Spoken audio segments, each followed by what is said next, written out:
Hey everybody, how you all doing? Um, Thanks for the comments on that last little walk I did. I'll hopefully be doing another one soon, and I'll bring that to you.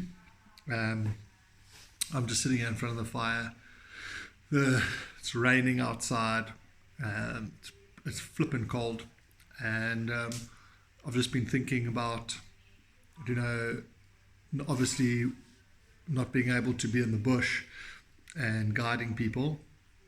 And so, obviously, thinking about a lot of those experiences that we had, and one of the things that a lot of guests would always ask is, um, you know, tell us your scariest story or a memorable moment or something like that. And I mean, I've been pretty lucky over the years. I've had some pretty radical experiences. Um, the one that really sticks out is it's actually how I spent my 21st birthday a couple of years ago. And I just finished, I was at a small game reserve in Zululand outside the town of Heatonville. It's called Tula Tula. And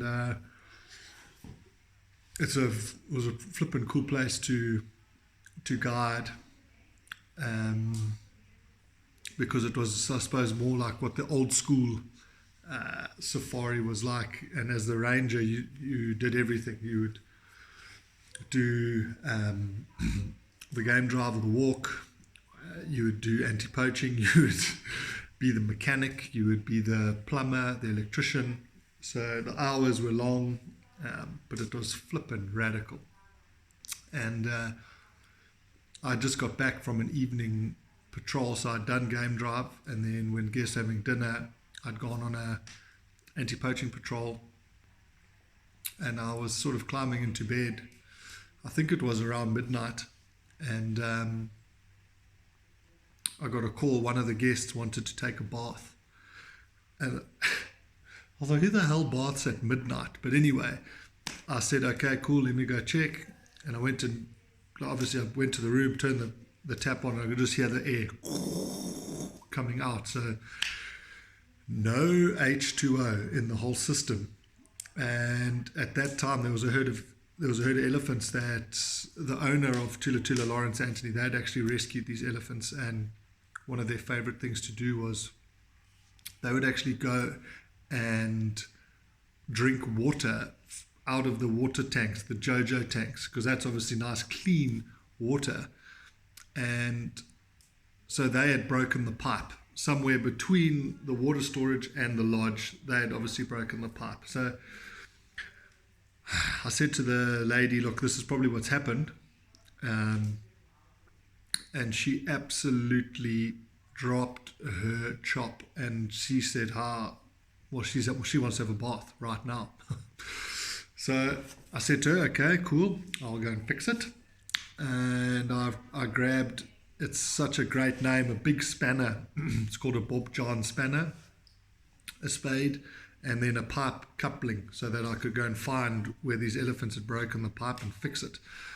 And fortunately on that reserve at the time, there were no big cats. There were, every now and again we'd see signs of leopard, but not very often. And so I wasn't too phased. So I was cruising along at night. So it was actually a full moon.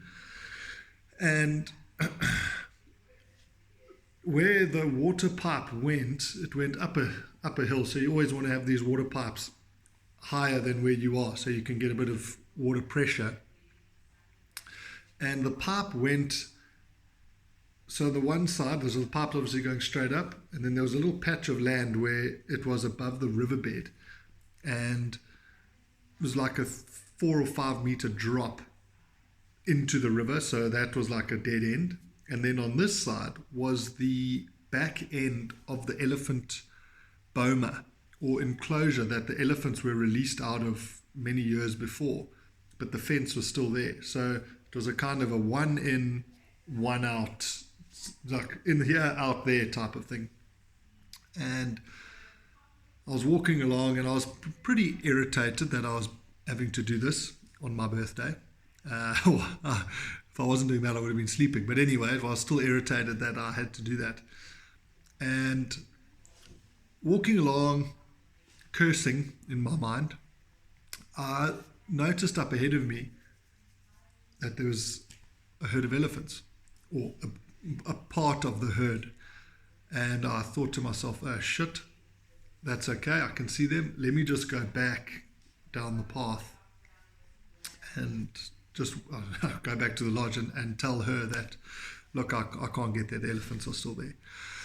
And when I turned around to walk back, I actually saw the rest of the herd. So in my state, I mean, I don't advise wandering around in the game reserve at night without a torch, or at night anyway. So I was pretty stupid. And I turned around and saw the rest of the herd.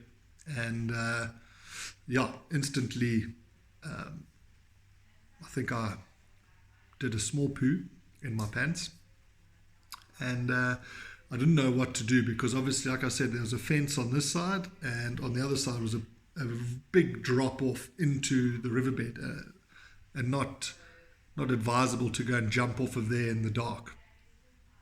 So, pure fear, there was one big tree, and I went and just sat down at the base of the tree. And I remember I was holding the spade. I had the spade between my legs, like, so the handle was out here, and I had the spanner and the pipe fittings with me. And it was one of the most incredible things. The matriarch from that herd, and Lawrence and my brother, who worked at that reserve many years before I got there, and he was flippin' invaluable in the process of actually rehabituating this problem herd of elephants. And the matriarch, she walked over, and like I say, I'm sitting just at the base of this tree, and I thought she was maybe going to walk past. And you can imagine this little boy sitting at the base of a tree, and this great big female elephant just came very confidently walking over, and she stopped, I mean, right in front of me. So her feet were probably 1.5 meters away, and she emitted this deep stomach rumble. I mean, even now, it's one of my favorite sounds to hear when I'm on safari, but when she made that sound, I could feel it going literally right through my body. And she put her trunk out like this, and you know that trunk is huge, and you could just hear the wind as she was sucking in, smelling me. It's like a massive big hose pipe, like a vacuum cleaner pipe, sucking up all the smell. And she could probably smell that I was absolutely terrified. And she smelled. She emitted another rumble, and she put her trunk on the top of my head. She touched me like this, and I was trying my hardest not to let my entire lower intestine come out, but just sitting there, almost just shaking, but overwhelmed at the situation that was happening. And then she moved off. And then every other elephant. So at that time, I mean, when Lawrence rescued, I think he rescued 7. I think now there's over 22. I can't remember exactly how many were there that night. I think it was about 15 or 16 elephants. And each one came and repeated what she had done. And they just walked off quietly, like these big grey ghosts. They disappeared and just left me under the tree there.